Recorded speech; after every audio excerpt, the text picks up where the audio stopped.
नमस्ते। आप सभी से अनुरोध है कि कृपया हमारे चैनल को सब्सक्राइब करें, वीडियो को लाइक करके हमारी रीच को बढ़ाने में सहयोग करें और वीडियो को बाद में शेयर भी करें। जैसा कि आपको ध्यान है कि भारत ने ट्रूडो को जम के खरी खोटी भी सुनाई और एक तरह से कहें कि जम के लात मारी ट्रूडो को, और साफ कह दिया कि ये जो ट्रूडो है ये आतंकवादियों को पनाह दे रहा है और ये आतंकवादियों का समर्थन कर रहा है, और उसके लिए जितने भी सबूत हो सकते थे वो सारे के सारे बता दिए। अच्छी खासी प्रेस कॉन्फ्रेंस करके, जो हमारी MEA की प्रेस कॉन्फ्रेंस होती है, उसमें बिल्कुल स्पष्ट कह दिया कि ये जो हरकतें हैं इसके सीरियस कॉन्सिक्वेंसेस होंगे। अब इसका बदला ट्रूडो कैसे लेता है वो देखने में आ गया। यानी ट्रूडो ने कल, जी हाँ मैं कह रहा हूँ ट्रूडो ने, क्यों?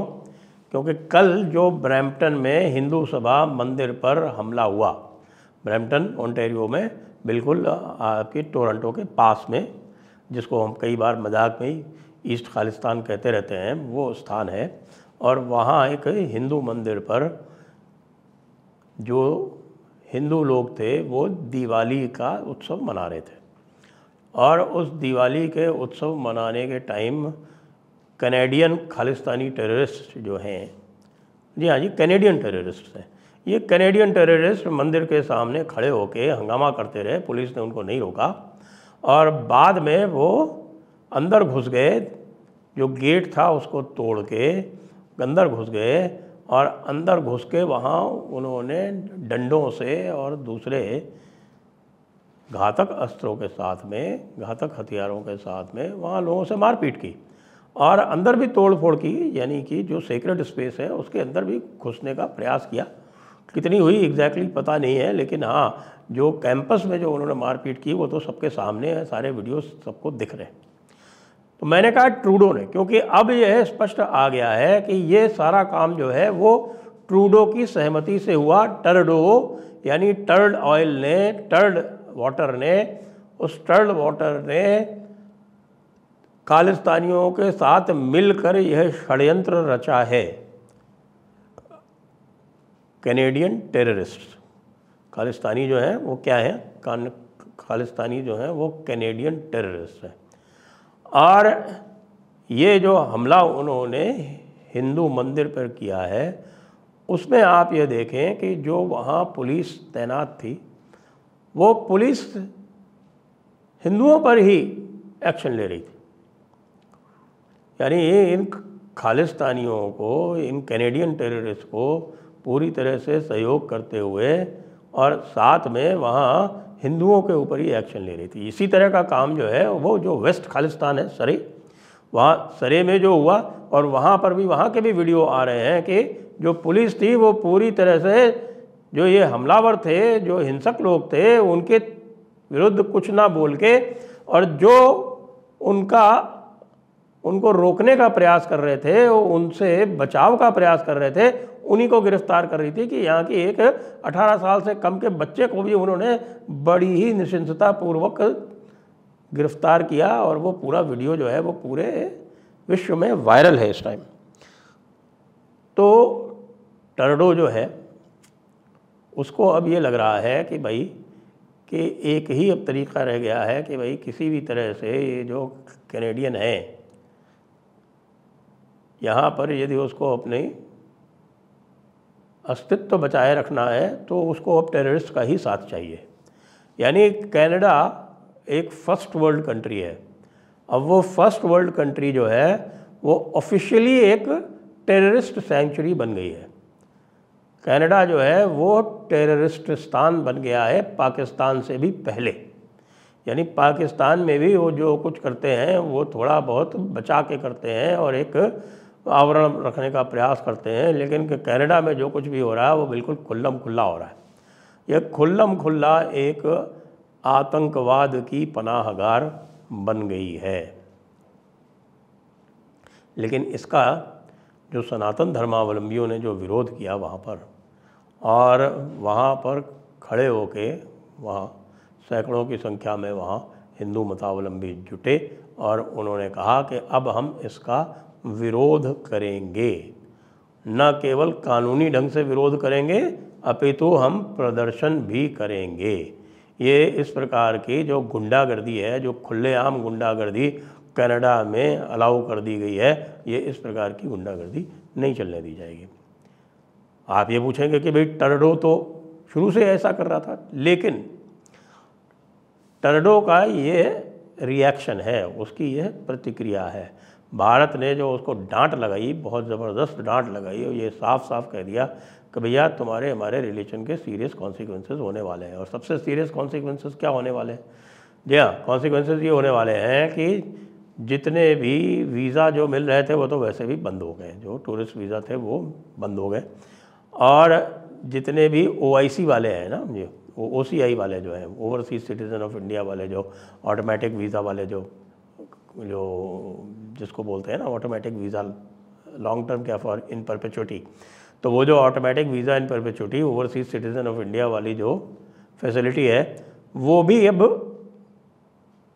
सभी के ऊपर, जो लोग सोच रहे हैं कि जिनके पास OCI है और वो इन हरकतों में लिप्त हैं, वो जैसे मन चाहे वैसे भारत आ सकेंगे, तो वो भी नहीं अब होगा।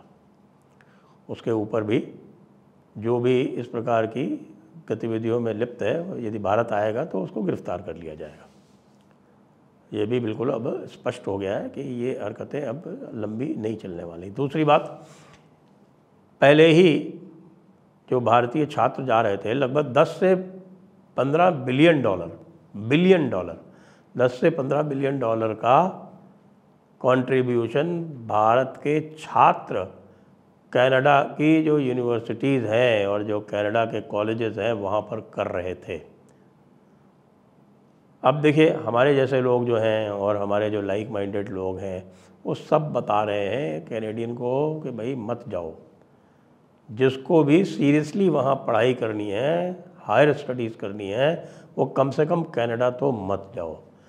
पहली बात तो ये है कि कनाडा में कोई जॉब्स नहीं है। दूसरी बात यह है कि कनाडा ने जो उन्होंने अपनी पॉलिसीज़ बनाई हैं, उसमें उन्होंने वहाँ पर जॉब करना मुश्किल कर दिया है। आप स्टडी करते हुए आप वहाँ आसानी से जॉब नहीं कर सकते। कनाडा क्यों जाना है? कनाडा उतना ही एक्सपेंसिव है, लगभग US से थोड़ा सा तो कम है, लेकिन उससे अधिक अच्छे ऑप्शंस उपलब्ध हैं। आपको अगर विदेश में ही जाना है तो आप US कनाडा क्यों जाते हैं? US में तो आपको 150 साल तक वहाँ ग्रीन कार्ड नहीं मिलेगा। तो यदि सीरियसली बाहर ही पढ़ना है, या शौक़ है, आपकी ईगो है, कुछ करना है, तो भाई आजकल तो बहुत सारे कैंपस जो हैं वो दुबई और सिंगापुर में खुल गए। वहाँ बहुत सस्ता है और वो भी विदेशी डिग्री देते हैं, वहाँ ले लो। वर्ल्ड क्लास है वहाँ के भी कैंपसेस और यूनिवर्सिटीज़। वहाँ किसी प्रकार का कोई आपको डिस्क्रिमिनेशन आप देखेंगे नहीं। कोई करेगा तो तुरंत जेल में जाएगा। वहाँ भी नहीं जाना चाहते तो ऑस्ट्रेलिया और न्यूजीलैंड है। भाई लोगों, आपको कनाडा अपने बच्चों को क्यों भेजना है?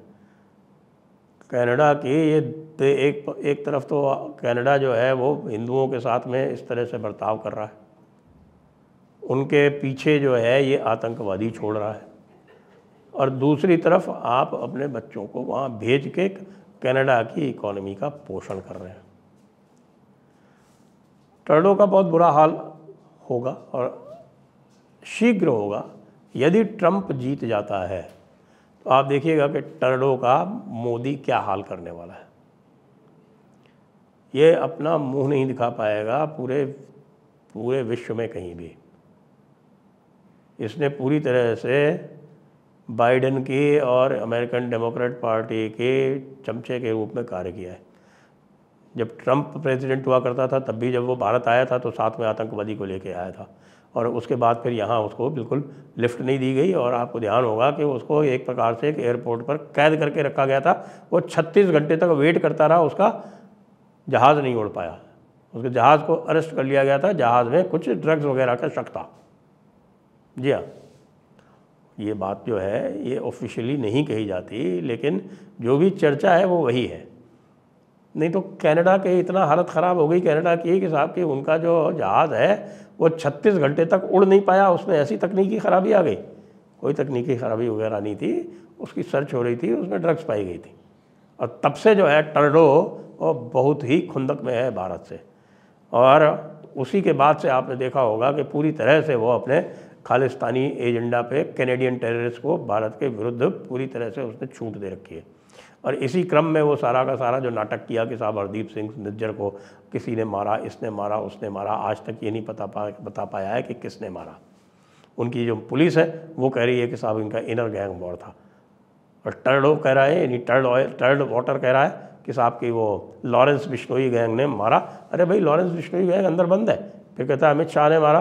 चलो अमित शाह की रेटिंग बढ़ा दी आपने, बहुत अच्छा किया। टर्ड वाटर, तुम थोड़ा सावधान रहो। ये दुनिया जो है ना वो बहुत जल्दी करवट बदलती है। ऐसा ना हो कि तुम्हारी सारी की सारी जो राजनीतिक महत्वाकांक्षाएं जो बची हुई हैं, अभी तुम बहुत यंग हो, वो जीवन भर के लिए तुम जो है वो एक पॉलिटिकल आउटकास्ट बन जाओ।